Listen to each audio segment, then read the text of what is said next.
लगातार हम हर एक रुझान पर चर्चा कर रहे हैं और कौन आगे कौन पीछे चल रहा है इसकी जानकारी आप तक पहुंचा रहे हैं। हमारे लगातार सहयोगी मैदान में डटे हुए हैं। मध्य प्रदेश में कांग्रेस बमोरी से मंत्री महेंद्र सिंह सिसोदिया चल रहे हैं पीछे। इस वक्त की बड़ी खबर, बड़नगर से मंत्री राजवर्धन सिंह भी चल रहे हैं पीछे। इस वक्त की बड़ी खबर मैं आपको बता रहे हैं, बालाघाट से मंत्री गौरीशंकर बिसेन भी पीछे चल रहे हैं। मध्य प्रदेश में कांग्रेस बीजेपी के कई दिग्गज पीछे चल रहे हैं। आपको बता दें कि इस वक्त की बड़ी खबर, बमोरी से मंत्री महेंद्र सिंह सिसोदिया चल रहे हैं पीछे। बड़नगर से मंत्री राजवर्धन सिंह भी चल रहे हैं पीछे। बालाघाट से मंत्री गौरीशंकर बिसेन भी पीछे चल रहे हैं।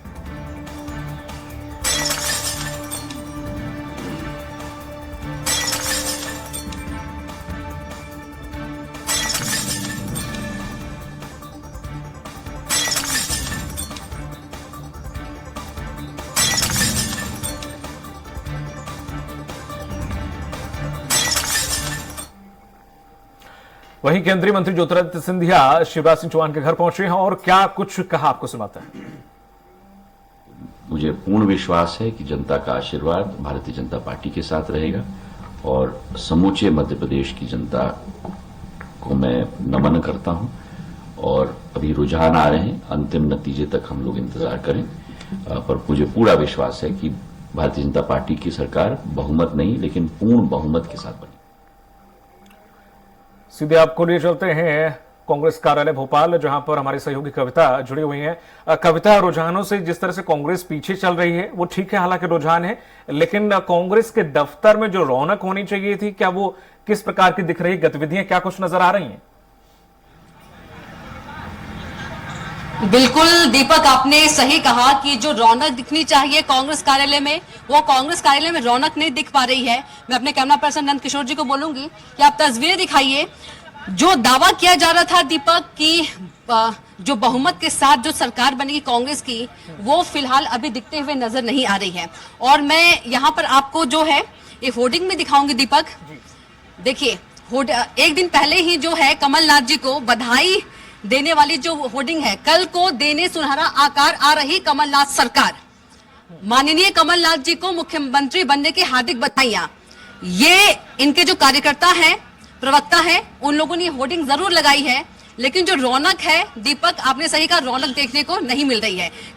क्योंकि जो बीजेपी है 101 सीट पर आगे और जो कांग्रेस है 80 पर और अन्य जो है 2 सीटों पर, तो फिलहाल दीपक रौनक देखने को नहीं मिल रही है। कविता, लगातार ये कहा जा रहा था वॉर रूम में लगातार पीसीसी दफ्तर में पहुंचेंगे पूर्व कमलनाथ, दिग्विजय सिंह भी लगातार मॉनिटरिंग करेंगे, ऐसा पहले कहा जा रहा था। क्या अभी वहां पर कोई है या फिर अभी नहीं है? क्योंकि कहा जा रहा था दिग्विजय सिंह जी कमलनाथ जी के बंगले पर हैं। दीपक, आपको साफ तौर पे बता दूं जी दीपक, आपको साफ तौर पे बता दूं कि जो प्रदेश कांग्रेस कार्यालय है वहां पर लिफ्ट जो है, जो मीडिया कर्मी है, मीडिया कर्मी को जाने नहीं दिया जा रहा है। लिफ्ट जो है, लिफ्ट रोक दिया जा रहा है और जो गेट है, मीडिया कर्मियों के लिए गेट भी बंद कर दिया गया है। कोई भी जो बड़े नेता है वो बात करना नहीं चाह रहे हैं मीडिया कर्मी से अभी फिलहाल के लिए।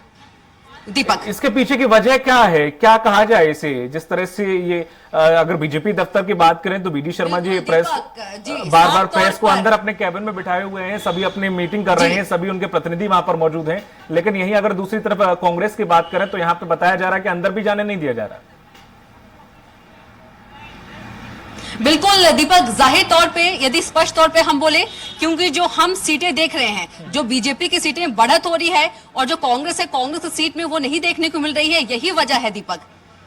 चलिए, बहुत बहुत शुक्रिया तमाम जानकारी साझा करने के लिए कविता। लगातार हम आपसे जुड़ते रहेंगे, पल पल की जानकारी आपसे लेते रहेंगे। जबलपुर आपको लिए चलते हैं, जहां पर हमारे वरिष्ठ सहयोगी अरविंद जी जुड़े हुए हैं। अरविंद जी, क्या कुछ अपडेट? बिल्कुल, इस समय दीपक जी टोटल 8 विधानसभा है जबलपुर जिले में, 6 पर भारतीय जनता लीड कर रही है। 2 विधानसभा ऐसी है, एक पूर्व विधानसभा और दूसरी पनागर विधानसभा, यहाँ पर कांग्रेस लीड कर रही है। यहाँ पर 3 बड़े नेताओं के नाम सामने आ रहे हैं। राकेश सिंह बीजेपी से, जो कि सांसद है वर्तमान में, वे इस समय कांग्रेस के प्रत्याशी तरुण भनोट, जो कि पूर्व वित्त मंत्री रह चुके, उनसे लगभग 3500 मतों से आगे चल रहे हैं। और इसी तरह से जो पूर्व मंत्री, कैबिनेट मंत्री रहे हैं कमलनाथ सरकार में, लखन गंगोरिया कांग्रेस से, वे भी अपनी सीट पर आगे चल रहे हैं। और इस तरह से ये जो 2 सीटें हैं, इन पर लगातार कांग्रेस आगे बनी हुई है। दूसरी सीट पनागर की है, यहाँ पर परागर में सुशील कुमार तिवारी जो बीजेपी के प्रत्याशी हैं वे पीछे हैं। कांग्रेस के राजेश पटेल इस वक्त आगे चल रहे हैं। ये मैं तीसरे राउंड की स्थिति आपको बता रहा हूँ। तीसरा राउंड अभी खत्म हो चुका है, चौथा शुरू हुआ है। तीसरे राउंड के खत्म होने पर जयपुर में 6 सीटों पर बीजेपी आगे चल रही है, 2 सीटों पर कांग्रेस आगे चल रही है। और यदि पूरे संभाग की यदि हम बात करें तो यहाँ पर हरजन सिंह कुलस्ते को पीछे चल रहे हैं बीजेपी के जो बड़े प्रत्याशी करते हैं। नरसिंहपुर से देखें तो वहाँ पर प्रहलाद पटेल जो है वो काफी लीड लेकर आगे चल रहे हैं और छिंदवाड़ा में कमलनाथ इस समय लीड लेकर आगे जा रहे हैं। चिंताकर जो आकर्षण संभाग का जो समीकरण है वो ये है, यहाँ पर भी बीजेपी ने एक अच्छी मजबूत आधार के साथ लीड बनाई हुई है। ये जो लीड चल रही है ये लीड को अब कवर कर पाना थोड़ा सा कांग्रेस के लिए मुश्किल लग रहा है। महासोशल की जो मैक्सिमम सीट है उन सीट का इस समय बीजेपी की लीड है। बीजेपी के प्रत्याशी आगे चल रहे हैं। तीसरे राउंड सभी जगह तक हुए हैं, चौथा राउंड शुरू हुआ है। लेकिन जिस हिसाब से अब जो संकेत मिलना शुरू हुआ है, हम चर्चा करें कि 12 बजे के आसपास से हमको रुझान मिलना शुरू हो जाएंगे, तो इस तरह से माना जा सकता है कि अभी जो स्थिति है उनको देखते हुए माना जा सकता है कि बीजेपी अपनी पकड़ अब धीरे धीरे। ठीक है अरविंद जी, नजर बनाए रहिए, पल पल की अपडेट आपसे लेते रहेंगे। इस वक्त की बड़ी खबर आ रही है, सीएम शिवराज सिंह चौहान ने जो ट्वीट किया है जिसका जिक्र हम कर रहे थे, जनता पर भरोसा जताया है और उन्होंने इस ट्वीट में लिखा है कि एक बार फिर से भाजपा सरकार का जिक्र भी किया है उन्होंने और भारत माता की जय, जनता जनार्दन की जय, उन्होंने ये ट्वीट करके लिखा है और आगे लिखा है कि आज मध्य प्रदेश विधानसभा चुनाव के नतीजे आ रहे हैं। मुझे विश्वास है कि जनता ने आशीर्वाद दिया है। आदरणीय प्रधानमंत्री श्री नरेंद्र मोदी जी के कुशल नेतृत्व में भारतीय जनता पार्टी पूर्ण बहुमत के साथ फिर से सरकार बनाने जा रही है। सभी के लिए यहां पर प्रत्याशियों के लिए उन्होंने और जनता के लिए आभार जताया है और साफ साफ कहा है कि बीजेपी की सरकार आ रही है।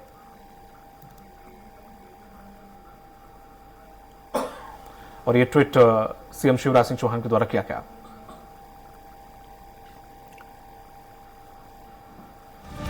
तो इस पर बड़ी खबर आ रही है, मध्य प्रदेश के रुझानों में बीजेपी को प्रचंड बहुमत जो है। इस वक्त की बड़ी खबर, बीजेपी 151 से भी ज्यादा सीटों पर आगे, कांग्रेस 77 सीटों पर आगे। इस वक्त की बड़ी खबर, गृह मंत्री नरोत्तम मिश्रा दतिया से पीछे हैं अभी भी और यहां छिंदवाड़ा से कमलनाथ फिर से आगे हो गए हैं। मध्य प्रदेश के रुझानों में बीजेपी को प्रचंड बहुमत, बीजेपी 151 से भी ज्यादा सीटों पर आगे और कांग्रेस 77 सीटों पर आगे। लगातार हम इस पूरे जो आंकड़े आ रहे हैं, जो रुझान आ रहे हैं, उन पर लगातार चर्चा कर रहे हैं कि कहां कौन आगे और कौन पीछे चल रहा है। विवेक जी, बीजेपी तो बढ़त पर बढ़त बना रही है, रुझान है, मैं सहमत हूं, आप जो बात बोलेंगे मैं पहले से बोल देता हूं, लेकिन रुझानों में अंतर बढ़ रहा है। अभी कमलनाथ जी रुझानों में पीछे चल रहे थे, अब पुनः आगे आ गए। मैं फिर कहूंगा, हमने 19 साल धैर्य के साथ में जनता के बीच में काम किया, उसी आधार पर मैं अपने विश्वास के साथ में कह सकता हूं मध्य प्रदेश की जनता आज परिवर्तन चाहती थी और मध्य प्रदेश की जनता ने 17 नवंबर को परिवर्तन के लिए मतदान किया है। रुझान और परिणाम में अंतर आएगा। 2 बजे तक मैं समझता हूं मध्य प्रदेश की जो जनादेश है वो हम सभी के सामने स्पष्ट होगा। और मध्य प्रदेश का जो जनादेश है अभी वो ईवीएम में कैद है। अभी तो 1, 2 राउंड, 3 राउंड हुए, आधे राउंड भी नहीं हुए। आधे राउंड तो होने दीजिए। बड़े बड़े किले इनके ध्वस्त होने वाले हैं, बड़े बड़े केंद्रीय मंत्री और सांसद आज चुनाव हारने वाले हैं। निश्चित ही मध्य प्रदेश की जनता ने अपना जनादेश नहीं, ये बात बिल्कुल सही, रुझान है, लेकिन रुझानों में इतने बड़े नाम अगर रुझानों में भी थोड़े से पीछे होते हैं तो ये ताज्जुब और बड़ी खबर बन जाती है। यही सवाल मेरा आपसे सिसोदिया जी, नरोत्तम मिश्रा पीछे चल रहे हैं, फग्गन सिंह कुलस्ते पीछे चल रहे हैं। देखिए, निश्चित तौर पर जो पीछे चल रहे हैं, हाँ, तो चिंता की बात तो है, बिल्कुल सही बात। पर अभी जैसा कि कांग्रेस के प्रवक्ता कह रहे हैं कि भाई रुझान है, तो वो बात भी हम मान लेते हैं, ठीक है, कि भाई रुझान है, पर चिंता की बात है, अलार्मिंग है। बड़े नेताओं का, विशेष करके मंत्री स्तर के नेताओं का इस तरीके से पीछे चलना ये अलार्मिंग है। जनता अलार्म दे रही है, ठीक है, आने वाले मंत्रियों के लिए। चलो, ये आपने स्वीकारा तो, लेकिन विवेक जी नहीं स्वीकार तो बोलते रुझान है, अभी कुछ नहीं कहा जा सकता। ठीक है, आपने स्वीकार किया, ऐसा अलार्म तो है। नहीं, देखिए, मैंने 52% अलार्म के बीच में काम किया, निश्चित तौर पर अलार्म है। देखो, राजनीतिक क्षेत्र में हम काम करते हैं, जनता से बड़ा कुछ नहीं है, ठीक है। 5 साल में जनता के बीच में हमको परीक्षा देने जाना पड़ता, बिल्कुल सही बात है। और है। उस परीक्षा की तैयारी 5 साल तक अगर कोई करता रहेगा, पढ़ता रहेगा, सिलेबस पे काम करता रहेगा, नहीं, ये बात तो सही है। खैर, सब हो सकता है कि बीजेपी सरकार बनाने, लेकिन कुछ सांसद और कुछ मंत्रियों का तब लगेगा देखिए झटका इसमें? टिपिकल सीटों पे दिया गया था। देखो इसको मैं थोड़ा सा और बात को आगे बढ़ाता हूँ। ये मंत्रियों को, केंद्रीय नेतृत्व को, इनको जो टिकट दिए गए थे ये 102 आकांक्षी हमारी सीटें थी। आकांक्षी जिसमें हम ये आकांक्षा कर रहे थे कि हम जीत सकेंगे, प्रयास करने थे। तभी साई मैडम जैसे कह रहे थे कि 102 सीटें थी आकांक्षी सीटें, जहां भाजपा हारी हुई थी, और उसमें से भी कुछ सीटें ऐसी थी जहां भाजपा कभी जीत ही नहीं पाती है। ठीक है, तो हमने स्वीकार करा, वहां हमने रणनीति बनाई, और रणनीति के तहत बड़े लोगों को चुनाव में उतारा। कई लोगों को तो हमने हारने के लिए उतारा, कि हारना है वहां, पर जीत की ओर बढ़ते हुए सीट को कैसे ले जाए। मतलब आपने सांसद और मंत्रियों को इसलिए उतार दिए? कोई बड़ी बात देखिए, भारतीय जनता पार्टी के अंदर कार्यकर्ता के रूप में जो नेता होता है ना, वो पार्टी के हर मोर्चे के ऊपर लड़ने के लिए होता है। हरावल दस्ता होता है। युद्ध के अंदर जब हम जाते हैं तो एक दस्ता आगे चलता है, जो आगे सेना के लिए रास्ता बनाता है, वो शहीद होता है। जीत कुर्बानी शहीद को भी जो है शहीद का दर्जा मिलता है। तो ये कोई बड़ी बात नहीं है। अगर फग्गन सिंह कुलस्ते जी पीछे चल रहे तो हमने तो भेजा ही ऐसी जगह थे ना उनको, जहां हारे हुए हैं। ये सब बहुत बड़ा स्टेटमेंट है आपका। नहीं, हम हारे हुए वहां भेजा है ना।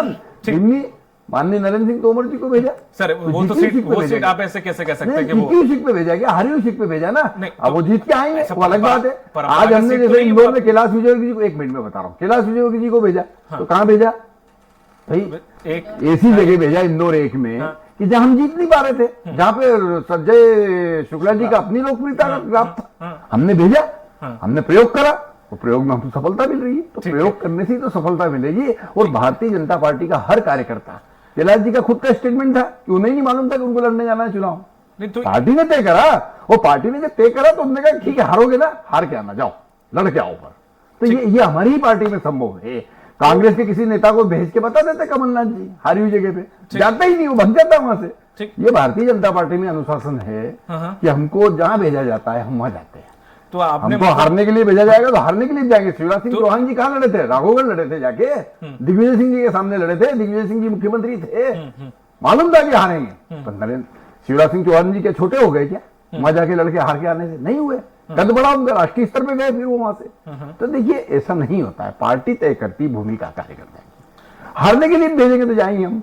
कई राज्यों में तो हमारे खाते ही नहीं खुलते थे, हमारे नेता जा जाके लड़े और जाके वहां हारे भी सही, पर धीरे धीरे पार्टी का काम बढ़ा है। सिसोदिया जी, तो नरेंद्र सिंह तोमर जी अगर हारते हैं तो क्या फिर से आप उनकी शुरुआत पार्षद से कराएंगे क्या? देखिए नरेंद्र सिंह जी तोमर एक बहुत बड़े नेता है। मंत्रिमंडल जो है मोदी जी का, उसके टॉप 5 जो लीडर्स है उसमें एक माननीय नरेंद्र सिंह तोमर, वो छोटे मोटे नेता नहीं है। वो भारतीय जनता पार्टी और मोदी जी की हिम्मत है कि अपने नजदीक के इतने बड़े नेता पे भी प्रयोग कर लिया उन्होंने। देखिए अब बहुत बड़ी बात है। और उन्होंने कुछ नहीं बोला, वो चुनाव समिति के अध्यक्ष है मध्य प्रदेश के, और है आज भी।